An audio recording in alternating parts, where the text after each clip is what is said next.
नमस्कार। मैं मुकेश कुमार सावरकर आप सभी का काका क्लासेस में स्वागत करता हूं। बताइए कैसे हैं आप सब? मस्त।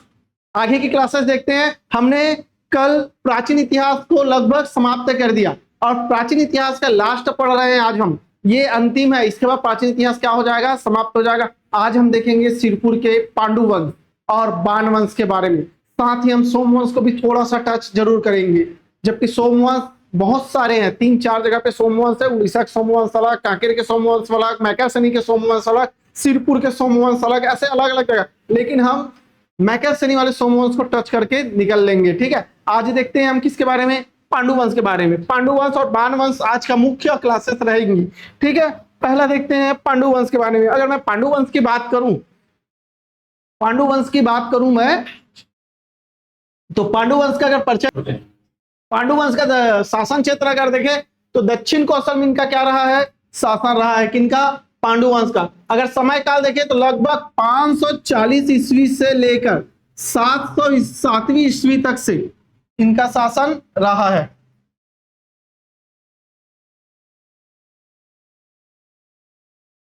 ठीक है, अगर इनके मूल की बात करें तो सरभपुरी वंश के ये क्या रहते थे? सामंत। इंद्रबल, मैंने कल की क्लास में बताया था, इंद्रबल को सरभपुरी राजा सुदेव राज ने सर्वाधिकार दे दिया था, जिसका फायदा उठाकर उन्होंने प्रवर राजनीति की हत्या की और पांडु वंश का क्या रखा? नींव रखा। तो सरभपुरी वंश के पतन के बाद में ये स्वतंत्र राजवंश के रूप में क्या हुआ? उभरा था। ठीक है, धार्मिक प्रवृत्ति देखें तो पहले ये वैष्णव धर्म को मानते थे शुरू में, फिर ये शैव धर्म को मानते थे और बौद्ध तक का संक्रमण इसी के काल के दौरान देखा जाता है। मतलब इन्हीं के शासन काल के दौरान बौद्ध काल का संक्रमण भी देखा जाता है। अगर हम देखें तो पहले ये वैष्णव थे, बाद में महाश्रीगुप्त बालार्जुन जब आएंगे तो वो पूरी तरह से क्या हो जाएंगे? शैव धर्म अपना लेंगे। ठीक है, छत्तीसगढ़ के इतिहास का स्वर्ण युग कहा जाता है। पांडु वंश को विशेष रूप से बालार्जुन रणकेसरी के शासनकाल को पांडु वंश का क्या कहा जाता है? स्वर्ण युग कहा जाता है। ठीक है, शासकों का क्रम देख लीजिए, फिर एक एक करके शासक को देखेंगे। तो सबसे पहले शासक आया था कौन? उदयन। सबसे पहले कौन शासक था? उदयन। उदयन के बाद में इंद्रबल। अब ये आपने तो बोला सर इंद्रबल ने हत्या की और उसके बाद नींव रखी, तो मैं आपको बताता हूँ थोड़ा सा देर में, पहले इसको क्लियर कर लेते हैं। ठीक है, कि उदयन कैसे संस्थापक है और इंद्रबल ने कैसे सत्ता स्थापित की। एक्चुअली में इंद्रबल जो है ये वास्तविक संस्थापक है।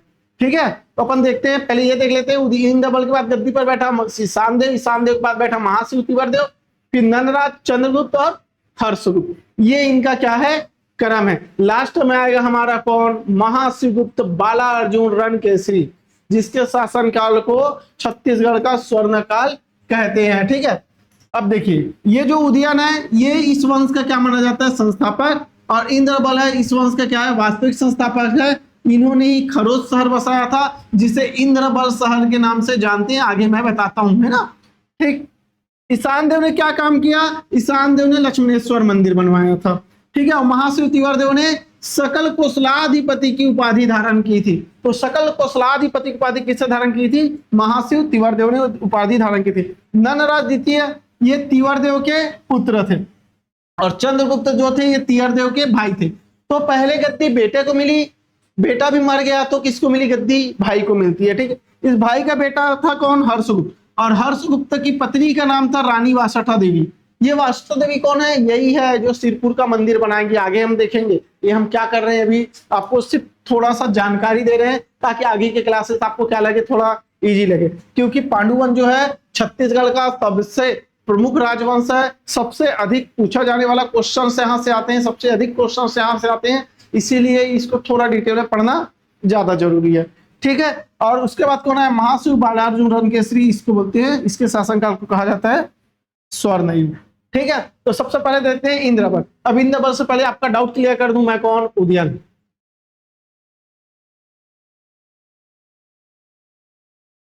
उदयन, उदयन को इस वंश का संस्थापक माना जाता है। उदयन को इस वंश का संस्थापक माना। कैसे संस्थापक सर? तो देखिए इंद्रबल काम कहाँ कर रहा है?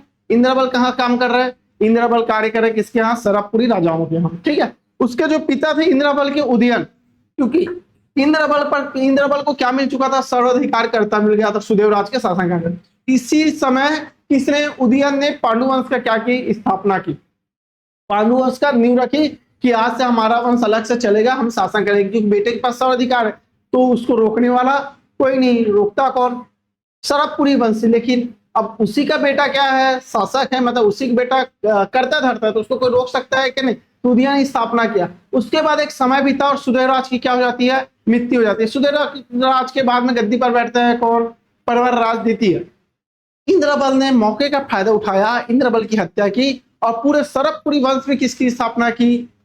पांडु वंश की नींव रखी। इसी कारण से इंद्रबल को क्या माना जाता है? वास्तविक संस्थापक माना जाता है। इंद्रबल ने ही पांडु वंश की क्या रखी थी? स्वतंत्र सत्ता स्थापित की। जो उसके पिता थे ये एक प्रकार थे सामंतीय सत्ता थे, ठीक है। शासक तो थे, मतलब खुद का नींव तो रखा पांडु वंश का, लेकिन एक प्रकार से क्या थे? सामंत थे, लेकिन स्वतंत्र रूप से कार्य करते थे, क्योंकि उनके ऊपर उनका बेटा ही था। सिंपल सा लॉजिक है, ठीक है। प्रशासनिक अनुभव की बात करें तो ये सरबपुरी राजा, अभी जो मैंने कहानी बताई सुदेवराज, इसके सर्वाधिकार करता थे। इंद्रबल जब गद्दी पर बैठा तो गद्दी पर बैठते ही इंद्रबल ने गद्दी पर बैठते ही अपने नाम से एक क्या बनाया? इंद्रबल ने अपने नाम से क्या रखा? एक शहर की स्थापना की। उस शहर का नाम रखा इंद्रपुर। तो इंद्रबल के शहर की स्थापना की थी और उसका नाम क्या रखा था? इंद्रपुर, जिसे आज आप किस नाम से जानते हैं? खरोद।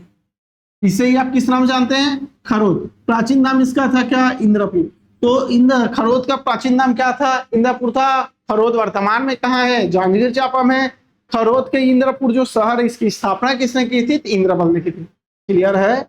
आगे बढ़ते हैं, ठीक है। चलिए, साक्ष्य कहां से जानकारी मिलती है? तो खरोद के लक्ष्मेश्वर मंदिर से इनका शिलालेख प्राप्त हुआ है। किनका? इंद्रबल का। इंद्रबल का शिलालेख कहां से प्राप्त हुआ है? खरोद से। सिंपल सी बात है, इन्होंने जो शहर बसाया उसी शहर में क्या मिलेगा?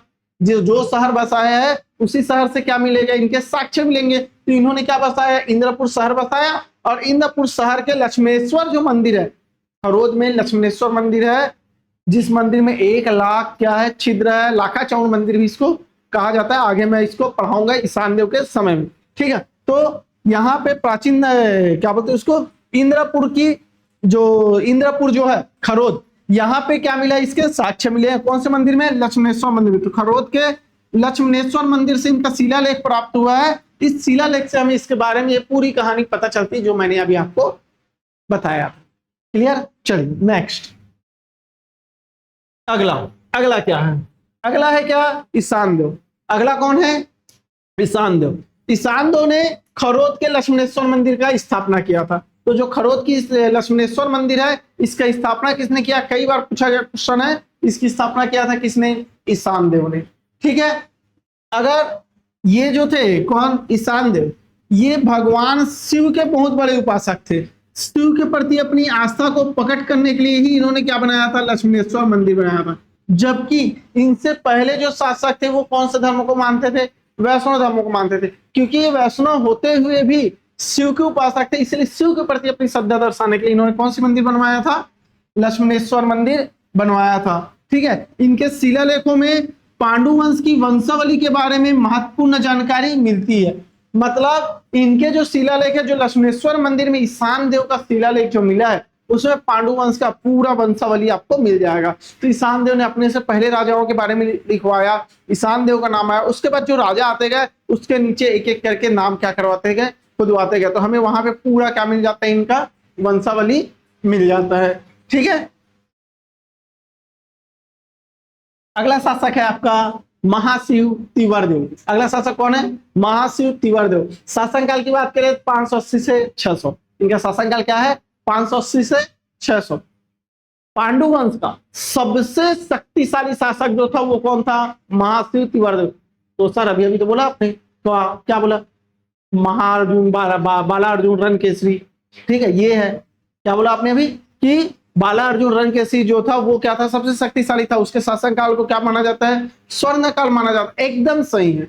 लेकिन पिता क्या होता है? पिता होता है, ठीक है। पिता क्या होता है? पिता। ये तो कौन है? उसके परदादा है, बहुत पहले के हैं, ठीक है। ये क्या है? अपने आप में शक्तिशाली थे। देखिए महाशिवगुप्त बालार्जुन जो है वो अपने आप में अलग राजा है, और ये महाशिव तिवारदेव जो है वो अपने आप में अलग राजा है। दोनों क्या है, बहुत शक्तिशाली शासक थे। इस वंश का सबसे शक्तिशाली शासक, सर्वशक्तिशाली राजा कहा जाता है। पूरे संपूर्ण कौशल क्षेत्र में इसकी क्या बोलती थी, बोली बोली जाती थी। पूरा कौशल क्षेत्र इसके कब्जे में था इस समय पे, ठीक है। उपाधि की अगर बात करें तो इन्होंने सकल कौशलाधिपति की उपाधि धारण की थी। आईएमपी कर लेंगे इसको, एकदम मोस्ट आईएमपी कर लेंगे इसको। सकल कौशलाधिपति की उपाधि किस शासक ने धारण की थी? तो सकल कौशलाधिपति की उपाधि महाशिव तिवारदेव ने धारण किया था, ठीक है। क्वेश्चन क्या आता है, महाशिव तिवारदेव ने कौन सी उपाधि धारण की थी? सकल कौशलाधिपति। पांडु वंश में सकल कौशलाधिपति की उपाधि किसने धारण की थी? महाशिव तिवारदेव ने।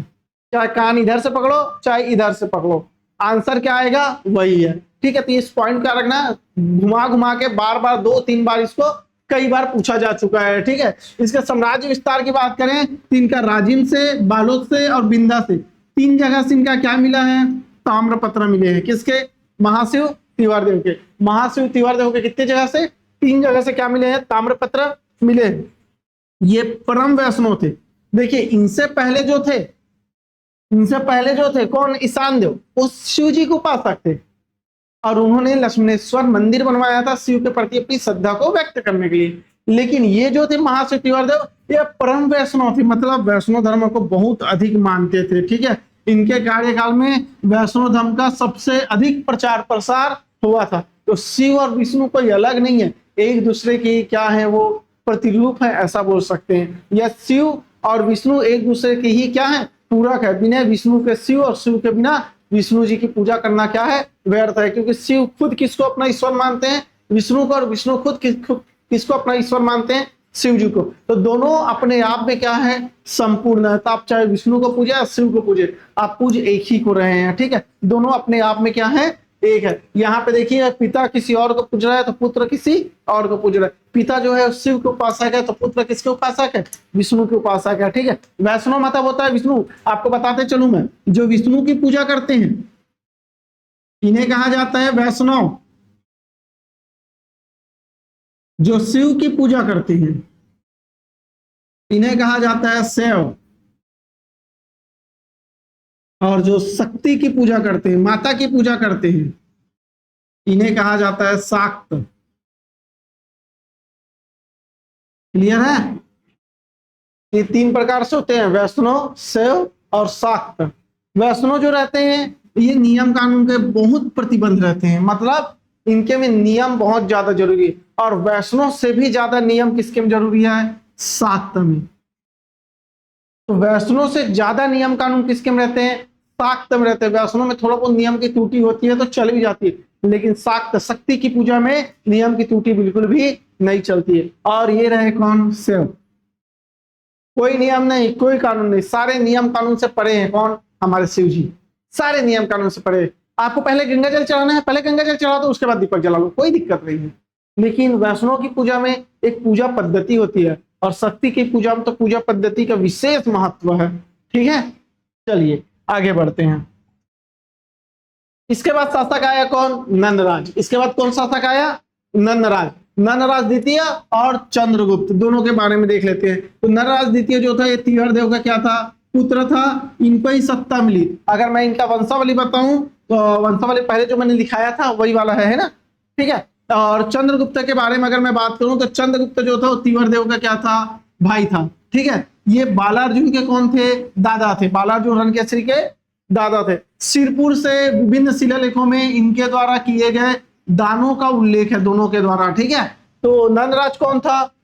एक्चुअल में अगर मैं बात करूं किसका? तिवारदेव। तिवारदेव का भाई था कौन? ये अपना चंद्रगुप्त। दोनों भाई थे। क्योंकि ये बड़ा बेटा था तिवारदेव गद्दी पर बैठा, बड़े बेटे का बेटा ही गद्दी पर बैठेगा, इसीलिए गद्दी किसको मिली? नंदराज को। लेकिन नंदराज की किसी कारणों से क्या हो जाती है? मृत्यु हो जाती है, और फिर से गद्दी किसको मिल जाती है? चंद्रगुप्त को।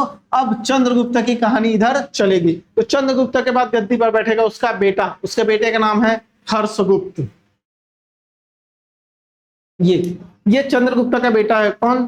हर्षगुप्त। शासनकाल की अगर मैं बात करूं 630 से 650 का क्या था? शासनकाल था, ठीक है। चंद्रगुप्त का पुत्र था महासुगुप्त बालार्जुन का पिता था। बस ये इसीलिए स्पेशल था, इसीलिए ही जाना जाता है कि ये कौन था। देखिए बहुत कम ऐसे खुशनसीब पिता होते हैं जो अपने पुत्र के नाम से जाने जाते हैं, ऐसे बहुत कम पिता होते हैं। उनमें से एक पिता कौन है, हर्षगुप्त। और इसी तरह से एक पिता और आएंगे, कौन, बिंदुसार, जो अपने वो जीवन भर किस लिए जिया, जीवन भर किस महान क्या बोलकर जिया कि मैं चंद्रगुप्त मौर्य का बेटा हूं। वो इसी बात से खुश था, कौन, बिंदुसार। और बिंदुसार के बाद गद्दी पर बैठता है कौन, अशोक। और अशोक के पिता के नाम से, अशोक के नाम से किसको जाना गया, बिंदुसार का, कि अशोक का पिता कौन था, बिंदुसार था। तो बहुत कम खुशनसीब ऐसे पिता होते हैं जो अपने बेटे के नाम से जाने जाते हैं। आई होप कि आप लोग भी उन बेटों में से एक बेटे बने जिनके पिता को आपके नाम से जाना जाए, मतलब आपके पिता को आपके नाम से जाना जाए। ऐसे खुशनसीब बेटे और ऐसे खुशनसीब आपके पिता भी बने। आई होप, ये मैं सोचता हूं। तो आप पढ़ाई इतने अच्छे से करें कि एक दिन सफलता आपके कदमों में आ जाए। ठीक है, आगे देखते हैं क्या वैवाहिक संबंध। तो इन्होंने मगध के मौखरी राजा सूर्यवर्मा की पुत्री रानी वासटा से या राजकुमारी वासटा से क्या किया था, विवाह किया था। और रानी वासटा से विवाह करके ये कहां ले आए थे, छत्तीसगढ़। कहां के राजा थे, मगध के मौखरी राजा थे, कौन, सूर्यवर्मा की पुत्री थी। बाद में हर्षगुप्त की क्या हो जाती है, मृत्यु हो जाती है।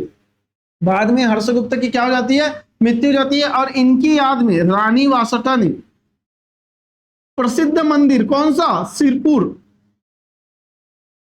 आगे मैं बताऊंगा सिरपुर के, ठीक है। प्रसिद्ध मंदिर सिरपुर का निर्माण किया, जो कि कौन सी ईंटों से बना है, लाल ईंटों से बना है। अंदर में कौन सी मूर्ति है, विष्णु जी की चतुर्भुज मूर्ति वहां पे स्थित है। ठीक है, तो सिरपुर का लक्ष्मण मंदिर, सिरपुर का लक्ष्मण मंदिर किसने बनाया था, रानी वासटा ने। अच्छा, रानी वासटा ने खुद बनवाया था, अरे नहीं भैया, वो रानी है। रानी ने क्या किया, मेरे को एक मंदिर बनाना है अपने पति की याद में, तो रानी ने क्या करवाया, मंदिर का निर्माण कार्य चालू करवाया। लेकिन मंदिर का निर्माण कार्य पूरा होता, इससे पहले ही रानी जी भी कहाँ चले गई, राजा जी के पास चली गई। अब बच गया कौन, उनका बेटा। अब गद्दी पर बैठ रहा है कौन, उनका बेटा, हर्षगुप्त का बेटा, कौन, ये आ गया आपका हीरो पिक्चर का, कौन है, महासुगुप्त बालार्जुन रणकेसरी। इसको रणकेसरी के नाम से क्यों जाना जाता है और बाला अर्जुन क्यों कहा जाता है, इसके पीछे भी क्या है कहानी है। इसका नाम क्या था, महासुगुप्त। इसका नाम क्या था, महासुगुप्त। बालार्जुन क्यों कहते हैं, क्योंकि बचपन में ही ये क्या थे, बहुत अच्छे धनुर्धर थे। छोटे से थे तब से ये क्या करते थे, धनुर्धर बहुत अच्छे चलाते थे। तो इनको बालक अर्जुन कहा जाता था। और बालक अर्जुन से इनका नाम पड़ा बालार्जुन। और क्योंकि ये कभी कोई युद्ध हारे नहीं थे, इसीलिए इनको रणकेसरी कहा जाता था। लेकिन ये बाद में एक युद्ध हारेंगे, किससे, पुलकेशिन द्वितीय से। ठीक है, पुलकेशिन द्वितीय जब यहाँ आक्रमण करेगा तब ये युद्ध हार जाते, लेकिन इनको रणकेसरी उपाधि मिली हुई थी। ठीक है, इनके शासनकाल को स्वर्ण युग कहा जाता था छत्तीसगढ़ का। तो छत्तीसगढ़ का क्या कहा जाता है, इनके शासनकाल को स्वर्ण युग कहा जाता है। स्वर्ण युग का नायक थे कौन, महासुगुप्त बालार्जुन। छत्तीसगढ़ में सर्वाधिक समय तक से शासन करने वाला, सबसे लंबे समय तक शासन करने वाला, लगभग कितने वर्ष, 60 वर्ष, लगभग कितने वर्ष, 60 वर्ष तक से शासन करने वाला शासक था कौन, आपका महासुगुप्त बालार्जुन। ठीक है, ये देखिए बालार्जुन को उपाधि क्यों मिली थी इनको, तो बचपन में ये क्या थे, धनुष विद्या से निपुण थे। और साथ ही ने परम महेश्वर की भी उपाधि धारण किए थे। वहां फास्ट होगी क्लास तो बताएंगे हमको।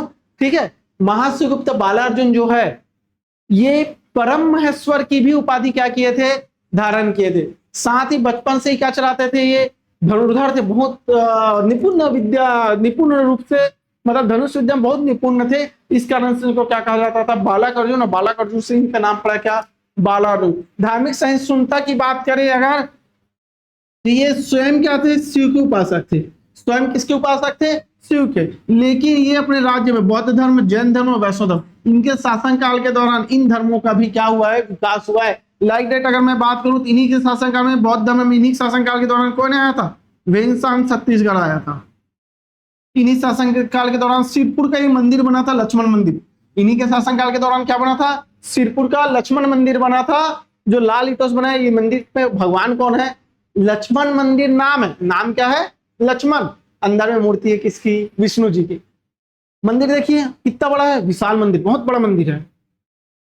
आप देखने जाएंगे जब मंदिर में मूर्ति है इतनी सी, मूर्ति कितनी बड़ी, इतनी बड़ी, विष्णु जी की चतुर्भुज मूर्ति है, इतना बड़ा सा। ठीक है, सिरपुर में विहार और शिव मंदिर का भी इन्होंने क्या करवाया था, निर्माण किया था। किसने? महाशिवगुप्त बालार्जुन रणकेसरी ने। मोस्ट एमपी सिरपुर का जो मंदिर है बहुत बड़ा मंदिर है, जैसे कि मैंने बोला बहुत बड़ा मंदिर है, और इसके अंदर में सिर्फ एक छोटी सी क्या है, विष्णु जी की प्रतिमा रखी हुई है। नेक्स्ट देखते हैं वेन्सांग की सिरपुर यात्रा। अभी भी मैंने जस्ट आपको बोला कि किसके शासनकाल में, महाशिवगुप्त बालार्जुन के शासनकाल के दौरान चीनी यात्री वेन्सांग कहाँ आया था, छत्तीसगढ़ आया था लगभग 639 ईस्वी सन में। कब आया था? लगभग 639 ईस्वी सन में वेन्सांग कहाँ आया था जी? छत्तीसगढ़ घूमने के लिए आया था। क्यों घूमने आया था? अरे घूमने नहीं आया था भैया, बौद्ध धर्म का क्या करने के लिए आया था, ज्ञान प्राप्त करने के लिए आया था। वो बहुत बड़ा क्या था, बौद्धिस्ट था। वो इसलिए यहाँ आया था, छत्तीसगढ़ ही नहीं, वो भारत भ्रमण के लिए आया था, और इसलिए यहाँ आया था कि गौतम बुद्ध से जुड़े हुए चीजों को क्या कर सके, पढ़ सके, जान सके, और उनको अच्छे से क्या कर सके, लिख सके अपनी पुस्तक में। इन्होंने एक पुस्तक लिखी थी CU की, इन्होंने पुस्तक लिखी थी क्या, CU की। इस CU की पुस्तक में इन्होंने छत्तीसगढ़ को क्या नाम दिया था, कियासालो। यहाँ पे नाम थोड़ा सा गलत हो गया है, कियासालो, ठीक है। इन्होंने क्या नाम दिया था, कियासालो छत्तीसगढ़ को नाम दिया था, और भारत को कहा था इन्होंने इंतु। इनकी पुस्तक में विशेष रूप से बौद्ध धर्म के बारे में जानकारी है, क्योंकि गौतम बुद्ध 3 माह के लिए कहाँ आए थे, सिरपुर आए थे और यहाँ पे रुके थे, इसीलिए ये भी कहाँ है, सिरपुर आए उसकी जानकारी प्राप्त करने के लिए, ठीक है। इनके शासनकाल के दौरान, किसके, महाशिवगुप्त बालार्जुन के शासनकाल के दौरान लगभग 100 बौद्ध विहार और 10,000 बौद्ध भिक्षुओं के होने का उल्लेख जानकारी मिलती है। तो इन्होंने छत्तीसगढ़ के अंदर में, किसने, वेन्सांग ने अपनी पुस्तक सिउकी में क्या लिखा है कि छत्तीसगढ़ के अंदर में कहा, सिरपुर में लगभग क्या थे, 100 बौद्ध विहार थे। आज की डेट में उन बौद्ध विहारों के साक्ष्य हमको नहीं मिलते, लेकिन ये हम पहले भी इतिहास में पढ़ चुके हैं कि अशोक ने सिरपुर में ढेर सारे क्या बनवाए थे, बौद्ध विहार बनवाए थे। ये वही है। तो महाशिवगुप्त बालार्जुन के शासनकाल के दौरान जब यहाँ आया था, तब इन्होंने बताया उस समय छत्तीसगढ़ के सिरपुर में लगभग 100 बौद्ध विहार थे, और लगभग 10,000 बौद्ध भिक्षु कहाँ थे, सिरपुर में निवास करते थे। ऐसा किसका कहना है, वेन्सांग का कहना है, ठीक है। नेक्स्ट देखते हैं, नेक्स्ट है सिरपुर का लक्ष्मण मंदिर, जिसके बारे में मैंने अभी अभी आपको बताया है। सिरपुर का लक्ष्मण मंदिर कहाँ स्थित है, नाम से ही पता लग रहा है सिरपुर कहाँ है, महासमुंद में, ठीक है। निर्माण किसने किया था, रानी वाष्टा ने। रानी वाष्टा ने इसका क्या किया, शुरुआत किया, और बालार्जुन ने इसको क्या करवाया था, पूर्ण किया था। ये छत्तीसगढ़ का या उत्तर भारत का सबसे प्राचीन मंदिर है, ठीक है। गुप्तकालीन शैली से बना हुआ मंदिर है। गुप्तकालीन जो मंदिर बनते थे उसी शैली से बना है, किससे, लाल ईंटों से। गुप्तकालीन जो मंदिर थे वो कौन सी शैली में बनते थे, गुप्तकालीन शैली का मतलब कौन सी शैली में बनते थे, स्पेशली लाल ईंटों से बना जाता था, और नागर शैली में बना जाता था। किसमें, नागर शैली में। किससे बनते थे, नागर शैली में। बारीक ईंटों की क्या रहती थी, नक्काशी रहती थी। विशेष रूप से लाल ईंटों का वर्णन है, लाल ईंटों का बनाया रहता था। इतिहासकार एडविन अर्नोल्ड ने इसे ताजमहल जैसा दर्जा दिया है, ठीक है। तो छत्तीसगढ़ के किस मंदिर को एडविन ने ताजमहल कहा है, वास्तुकला में ताजमहल कहा है, किसने, एडविन अर्नोल्ड ने, ठीक है। अरे अर्नोल्ड, अर्नोल्ड नहीं है, ठीक है। ये कौन है, इतिहासकार है पुराने वाले, हमारे वाले अर्नोल्ड नहीं है, है ना। तो एडविन अर्नोल्ड ने क्या कहा है, ये वास्तुकला का क्या है, ताजमहल है। कौन सा, सिरपुर का मंदिर, ठीक है। अगला है खरोद का लक्ष्मणेश्वर मंदिर, जो किसे बनवाया था, ईशान देव ने बनवाया था। खरोद का जो लक्ष्मणेश्वर मंदिर है, इसे छत्तीसगढ़ का काशी कहा जाता है। कहाँ स्थित है, जांजगीर चांपा खरोद में स्थित है, और इसे क्या कहा जाता है, छत्तीसगढ़ का काशी कहा जाता है। ये भगवान शिव को अर्पित है, और इसमें को लक्षलिंग या लाखा चाउड़ के नाम से भी हम लोग जानते हैं, क्योंकि ये जो शिवलिंग है, इस शिवलिंग में 1 लाख ऐसे क्या बने हुए हैं, छिद्र बने हुए हैं। 1 लाख क्या बने हुए हैं, छिद्र बने इस शिवलिंग में। 1 लाख जो छिद्र है, कहा जाता है उसमें 1 लाख चावल अगर आप डालते हैं, चावल के हर दाने, एक एक दाने शिव जी का नाम जपते हुए एक एक छिद्र में अगर आप चावल डालते हैं, तो आपकी मनोकामना पूर्ण होती है, ऐसा माना जाता है, ठीक है। तो आप ट्राई कर सकती हैं। आगे देखें, आगे अगर इतिहास की बात करूं तो इसका निर्माण किसने करवाया था, बोला था मैंने बताया था, पांडुवंशी शासक ईशान देव ने इसका क्या करवाया था, निर्माण कराया था। ठीक है, तो छत्तीसगढ़ का काशी किसे कहते हैं, खरोद को। और 1,00,000 छिद्र वाला शिवलिंग कहाँ स्थित है, खरोद में स्थित है। ठीक है, नेक्स्ट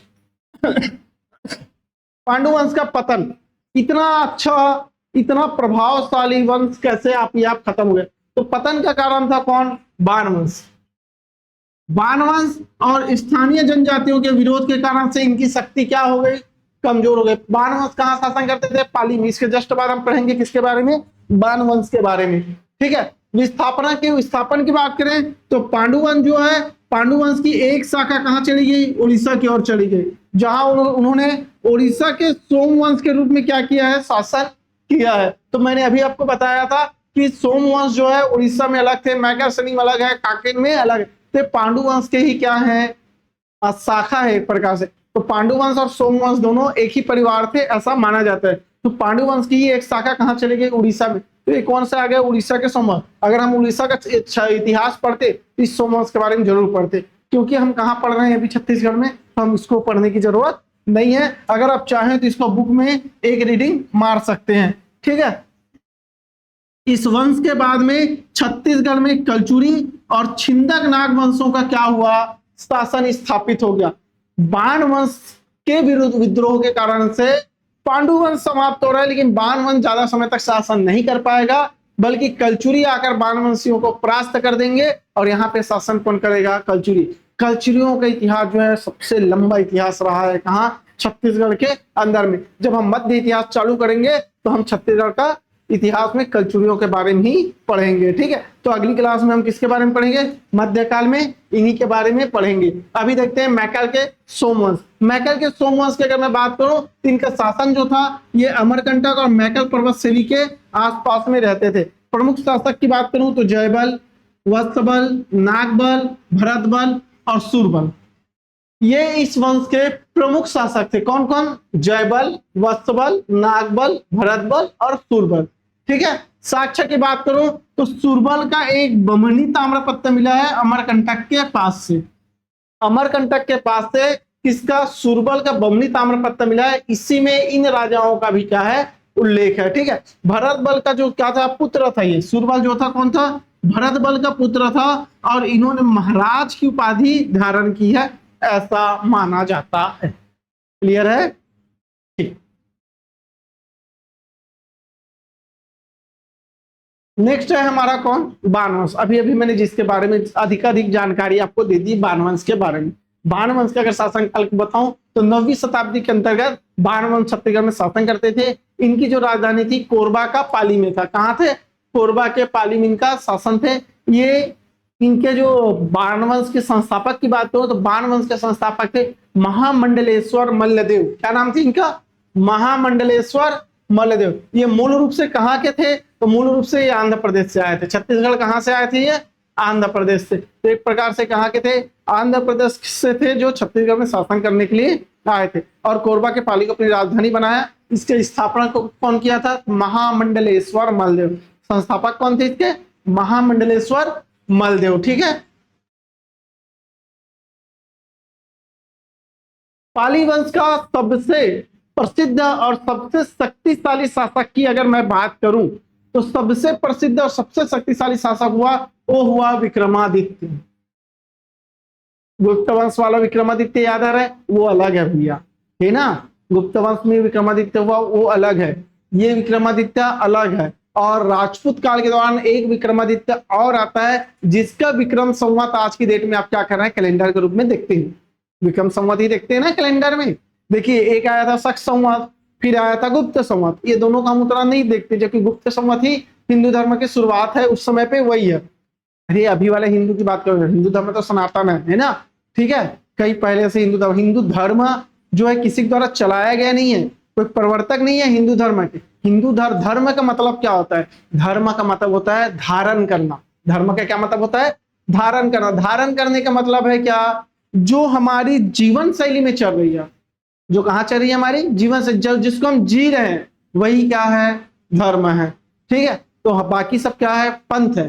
तो पंथ अलग होता है और धर्म अलग होता है। तो हिंदू धर्म, इसी का हिंदू धर्म को क्या माना जाता है, सनातन। जिस समय धर्म का नाम भी नहीं था, उस समय भी लोग किसको करते थे, हिंदू धर्म का पालन करते थे हमारे क्षेत्र में, ठीक है। अरब साइड की बात करें तो वहां मुस्लिम धर्म, ये विक्रमादित्य अलग है। और कैलेंडर जिसके नाम से हमारा चलता है विक्रम संवत, वो वाला विक्रमादित्य अलग है। और गुप्त काल में जो हमने विक्रमादित्य पढ़े थे चंद्रगुप्त, वो विक्रमादित्य अलग है, चंद्रगुप्त द्वितीय जो था, ठीक है। चलिए आगे बढ़ते हैं। प्रमुख शासक तो बाणवंशी शासक राजा विक्रमादित्य इस वंश का सबसे प्रमुख शासक था। स्थापत्य की बात करें तो विक्रमादित्य ने पाली के कोरबा में भव्य शिव मंदिर का निर्माण किया था। किसका निर्माण किया था? भव्य एक शिव मंदिर का निर्माण किया था, जिसको प्रस्तर मंदिर भी कहते हैं। ये रहा आपका पाली का शिव मंदिर, ठीक है। प्रस्तर मंदिर भी इसको कहते हैं। ये पाली का शिव मंदिर है। इसका जीर्णोद्धार बाद में कौन कराएगा? कलचुरी शासक जाजलदेव प्रथम। अच्छे से रखना, इसका पुनरुद्धार किसने कराया? निर्माण कराया था किसने? विक्रमादित्य ने। और पुनरुद्धार कराया है किसने? जाजलदेव ने। कलचुरी शासक किसने? जाजलदेव ने इसका क्या करवाया है? पुनरुद्धार कराया है। मंदिर के दीवारों पर देवी देवताओं और नर्तकियों की सुंदर नक्काशी की गई है, तो आप जाके देख सकते हैं। जैसे कि अगर मैं बात करूं भोरम देव का, आगे आएगा, तो भोरम देव में सारे काम सूत्र से रिलेटेड क्या रखे गए हैं? मूर्तियां बनाई गई है। उसी तरह से इस वाली जो मंदिर है शिव मंदिर, यहाँ पे बाहर की दीवारों में सारे देवी देवताओं और नर्तकियों की क्या बनाई गई है? मूर्तियां बनाई गई है, नक्काशी की गई है, ठीक है। नेक्स्ट देखते हैं परीक्षा उपयोगी महत्वपूर्ण फैक्टर के बारे में अगर हम देख ले तो सकल कौशलाधिपति की उपाधि किसने धारण की थी? तो सकल कौशलाधिपति की उपाधि धारण की थी किसने? महाशिव तिवारदेव ने। सकल कौशलाधिपति की उपाधि किसने धारण की थी? महाशिव तिवारदेव ने। कौन से वंश के थे ये? पांडु वंश के। परम महेश्वर की उपाधि किसने धारण की थी? महाशिवगुप्त बालार्जुन ने। कौन से वंश के थे ये? पांडु वंश के। त्रिकलिंगाधिपति की उपाधि किसने धारण की थी? तो महाशिवगुप्त चतुर्थ। इसको बहुत अच्छे से याद रखना, ठीक है। ये आईएमपी है जी। महाशिवगुप्त चतुर्थ ने त्रिकलिंगाधिपति की उपाधि धारण कर दी। और ये कहाँ के थे? उड़ीसा के थे। परम भागवत की उपाधि की अगर मैं बात करूं तो परम भागवत की उपाधि नंदराज और पांडुवंशी बहुत सारे शासकों ने धारण किया था। भट्टारक भवदत्त वर्मन ने। भट्टारक की उपाधि किसने धारण किया था? भवदत्त वर्मन ने, जो कौन से वंश के थे? नल वंश के थे। इसी कारण से अर्थपति भट्टारक जो है, इनके क्या है? उनके अर्थपति भट्टारक का भवदत्त वर्मन ने भट्टारक क्या थी उपाधि को धारण किया था। महाराज की उपाधि धारण किया था किसने? सुरबल ने, मैंने आपको बता दिया था। और महामंडलेश्वर की उपाधि धारण किया था मल्लदेव ने। ये मल्लदेव कौन है? बाणवंश के शासक के कौन है? संस्थापक थे। अब क्वेश्चन आ गया, बाणवंश के संस्थापक कौन थे? सिंपल मल्लदेव आ गया। आपने याद करके देखा महामंडलेश्वर मल्लदेव, तो मल्लदेव आंसर है जी। महामंडलेश्वर उसकी क्या थी? उपाधि थी। महाराज उपाधि है, सुरबल क्या है? नाम है, ठीक है। क्षेत्रीय राजवंशी के स्थापत्य देख लेते हैं। तो स्थापत्य में देखते हैं, देखिए पांडु वंश का संस्थापक कौन था? इंद्रबल या इसे ही बोला जाता है क्या? ईशान, जो बाद में इसके बाद में गद्दी पर बैठा, इसी कारण से। तो पांडु वंश का वास्तविक संस्थापक किसको माना जाता है? ईशान देव और इंद्रबल को, ठीक है। इसके बाद पांडु वंश में सबसे प्रतापी शासक कौन हुआ? अच्छा, इसमें क्या बनाया है ये भी है। तो देखिए इंद्रबल ने क्या बनाया? इंद्रबल ने और इंद्रबल ने इंद्रपुर शहर बसाया खरोद में। और इस इंद्रपुर शहर में ईशान देव ने क्या बनाया था? लक्ष्मेश्वर मंदिर बनवाया था, ठीक है। कहां बनाया है? खरोद में। कब बनाया है? 6वीं सदी के समय में। स्थापत्य है ये। मैं क्या बता रहा था आपको? संस्थापकों के नाम बता रहा था, ठीक है। यहाँ पे क्या है? स्थापत्य है, तो आप स्थापत्य देखेंगे। तो पांडु वंश में किसने क्या बनाया? तो इंद्रबल ने क्या बनाया? लक्ष्मेश्वर मंदिर बनाया। कहाँ? खरोद, 6वीं सदी में। इंद्रबल ने इंद्रपुर शहर बसाया और ईशान देव ने मंदिर बनवाया था, ठीक है। रानी वाष्टा और बालार्जुन। रानी वाष्टा ने लक्ष्मण मंदिर बनाना शुरू किया। कहाँ? सिरपुर में, 7वीं सदी के दौरान। और बालार्जुन ने क्या किया? उसको कंप्लीट करवाया था। नलवंशी शासक विलासतुंग ने राजीव लोचन मंदिर बनवाया था 725 ईस्वी में। कल मैंने बताया था। कहाँ? राजीव में। बाणवंशी शासक विक्रमादित्य ने पाली का शिव मंदिर बनाया था। कहाँ? पाली में। ये छिंदक नागवंशी शासक धारावर्ष सोमेश्वर देव, गोपाल देव, ये आगे हम पढ़ेंगे तो मैं बताऊंगा। और यहाँ पे आप याद कर सकते हैं, एक बार देख सकते हैं। धारावर्ष ने शिव मंदिर बनाया है। कहाँ? बारासूर में। और सोमेश्वर देव ने विष्णु मंदिर बनवाया है। कहाँ? नारायणपाल में। और गोपाल देव ने लक्ष्मण मंदिर बनवाया, भोरम देव मंदिर बनवाया है। कहाँ?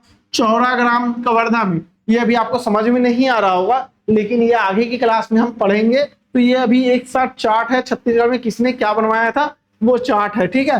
फणी नागवंशी शासक की अगर मैं बात करूं तो गोपाल देव और रामचंद्र देव। गोपाल देव लक्ष्मण देव ने भूरमदेव मंदिर बनवाया है, जबकि रामचंद्र देव ने कौन सा मंदिर बनाया है, मंडवा महल बनाया है। यहीं पे इन्होंने क्या किया था, विवाह किया था। और क्या बनाया, छिरकी महल बनाया, छपरी ग्राम और चौड़ा ग्राम में। सोमवंशी शासक है कर्णराज, और कर्णराज ने कर्णेश्वर महादेव मंदिर और राम मंदिर बनाया, कहाँ, सिहावा और कांकेर में। उसी तरह से अगर मैं बात करूं काकतीय वंश के शासक अन्नम देव को, इन्होंने ही दंतेश्वरी माता का मंदिर बनवाया है, कहाँ, दंतेवाड़ा में, ठीक है। महत्वपूर्ण उपाधियां किस शासक ने कौन सी उपाधि धारण की है, तो आगे हम देखे थे, इससे पहले और देख चुके हैं। यहाँ पे कुछ कुछ और है, लेकिन इसको हम बता चुके हैं। महासुगुप्त का भी बता चुके हैं, तिवारी देव भी बता चुके हैं। और ये जो छिंदक नागवंशी भोगवती पुरेश्वर है, ये आगे की क्लास में, अगली क्लास में मैं आपको बताऊंगा जब हम छिंदक नागवंश के बारे में पढ़ेंगे। तो ये रहे आज के लिए प्रश्न आपके, कौन कौन से प्रश्न है, इनको आपको क्या करना है, सॉल्व करना है। कि छत्तीसगढ़ के स्वर्णकाल किसके शासनकाल को कहा जाता था। 4 ऑप्शन भी दे दिए हैं मैंने, 4 ऑप्शन में से एक ऑप्शन आपको चूज करके बताना है। सिरपुर का लक्ष्मण मंदिर का निर्माण किसने किया था, हेनसांग छत्तीसगढ़ के लिए कौन सा शब्द यूज किया था, और बाणवंशी शासक विक्रमादित्य ने कौन से मंदिर का निर्माण किया था, ठीक है। ये और आगे प्रश्न है उनके। पांडुवंश का वास्तविक संस्थापक कौन था, सकल कौशलाधिपति की उपाधि किसने धारण की थी। खरोद नगर को प्राचीन नाम जो इंद्रपुर है, ये किसने बसाया था। वेदसांग की पुस्तक का नाम क्या था। अगर आपने आज की क्लास को ईमानदारी से देखा है, ईमानदारी से सुना है, तो ये पूरे क्वेश्चन आपसे क्या बन जाएंगे, इजीली बन जाएंगे, ठीक है। छत्तीसगढ़ का काशी किसे कहते हैं, किसे कहते हैं, काशी खरोद को कहते हैं, अभी बताया था मैंने, है ना, तो ये आपको पता होना चाहिए। रानी वाष्टा किसकी पत्नी थी, हर्षगुप्त की पत्नी थी। बाणवंश की राजधानी कहाँ थी, पाली थी। सुरबल का बामनी ताम्रपत्र किस वंश से है, किस वंश का है, सुरबल। ये आंसर आपको क्या करने हैं, क्लिक करने हैं जी। अब भी जस्ट मैंने यहाँ पे आपको क्या किया था, बताया था। तो आपको आंसर अगर समझ में आ रहा है, मैंने टोटल 12 क्वेश्चन यहाँ पे डाल दिया है। अगर आपको आंसर समझ में आ रहा है, मतलब आज की क्लास आपने क्या किया, बहुत अच्छे से किया है, ठीक है। आज के लिए क्या देखते हैं, इतना ही। कल से हम चालू करेंगे क्या, मध्यकालीन इतिहास। नेक्स्ट क्लास से क्या पढ़ेंगे, मध्यकालीन इतिहास। धन्यवाद, थैंक यू सभी का।